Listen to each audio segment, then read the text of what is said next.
Hello and welcome to all the Hylians out there. I'm Joe here with me, my co-host Stan. Hello and greetings. And we've got quite the video for you all today. Sorry for the extended absence. Anyways, Lana. Now, the original Guardian of Time in Legend of Zelda is Tia. Tia is the one who was supposed to keep watch at the timelines and keep everything on track. But the trouble is, the more she watched Link perform heroics, the more she became a voyeur. I'm joking. Actually, no. She fell in love with Link. And the trouble is that she came to love him and desire him for herself. And this love was corrupted by Ganon. Now, in Hyrule Warriors, she's later redeemed and she returns to that pure love for Link. If only we got a Hyrule Warriors 2 proper, not the trash we did get. That was just more Breath of the Wild nonsense. But I'm not going to spend the entire time hating on Breath of the Wild. Don't worry. But the thing is, Lana as a character is kind of the good that's left over from Tia at the beginning. Now, the fact that Lana can exist and that Tia can be redeemed shows how good a person she was originally. And that there is something to her essence, to her person, that is very unique, because she is obviously no ordinary woman. I believe she's a half goddess. And what this means is she's way above most Hylians in terms of pecking order. And what is more is that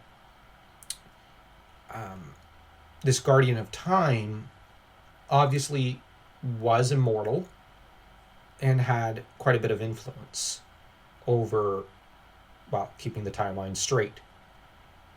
Now, that being said, what is so interesting is that there is no multiple Tias. There's only the one. So you have across 3 different timelines, 3 different Links, 3 different Zeldas that are reborn. Like, the Link from A Link to the Past is not aware of the Link from, let us say, Twilight Princess. The Link from Twilight Princess is not aware of Wind Waker. They exist in 3 different timelines.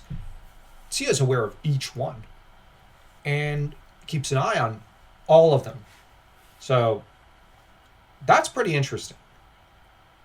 And what is more is that she can enter and exit, I think, each of them at will. Now that means that her realm, her home, is somewhere in between these cracks of time.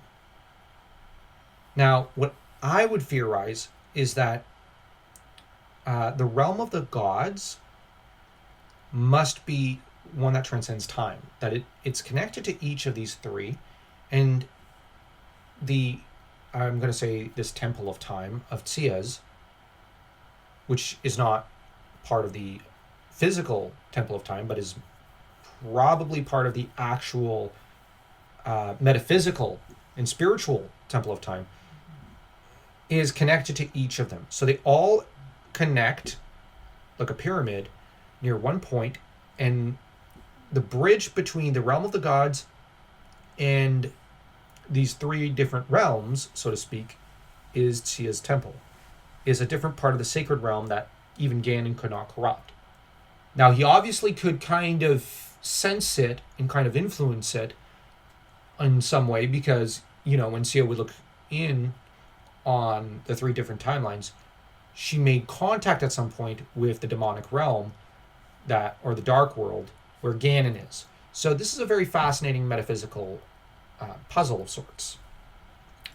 But that being said, Lana is the offshoot from Tia. Tia was corrupted, but a part of her rejected the corruption and became Lana. Now, apparently in some art of pre-corruption, Tia, I think, is portrayed with blue hair. But that's about the only thing that Lana got from her. And I will say that Lana is much more energetic, much younger looking, much more, how do I put it? impetuous in some ways, and in other ways not. But she's in some ways not as level-headed as Cia. Cia is obviously a better strategist. But on the other hand, Lana is probably wiser in knowing what you can do and what you should not do. And the trouble is, Cia, like I said, was corrupted. But when she's purified, we see that Cia is very level-headed.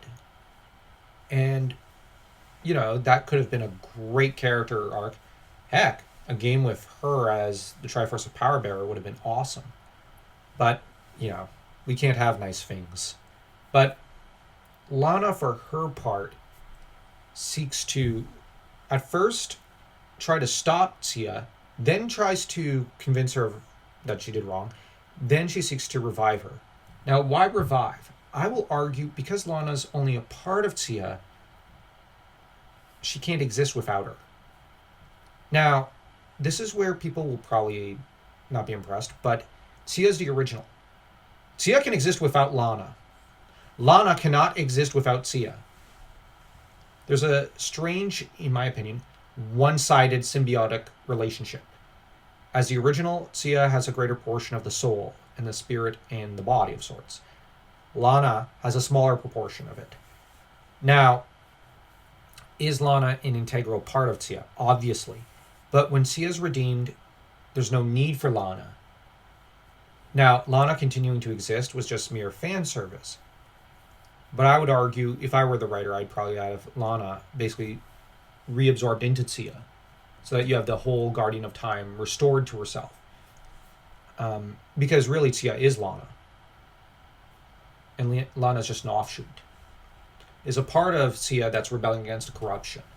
But once the corruption is gone, why should Lana continue to be?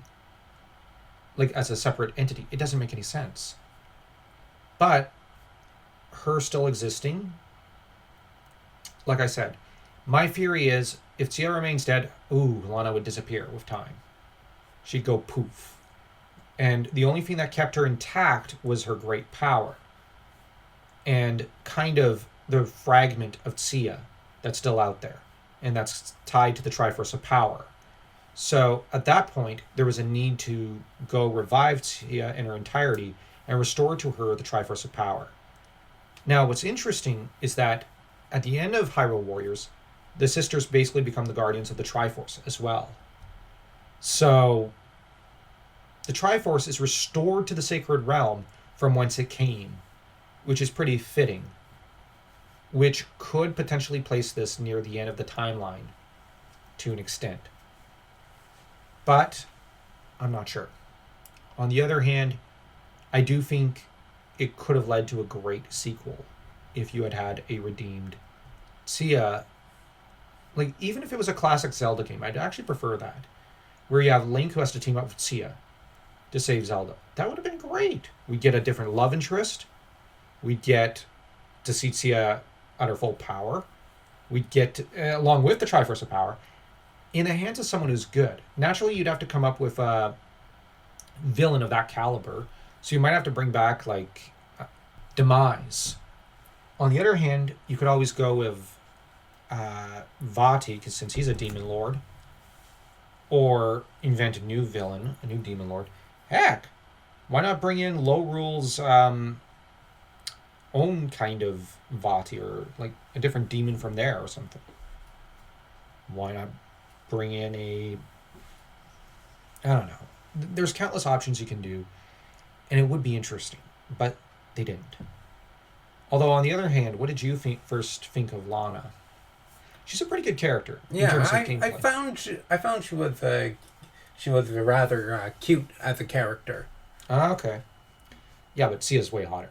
That goes without saying. Yeah, but tell us your thoughts on this video and on Lana and Hyrule Warriors, and don't forget to smash that like and that subscribe button, and to also check out our new novel, Crown of Blood, and our Substack.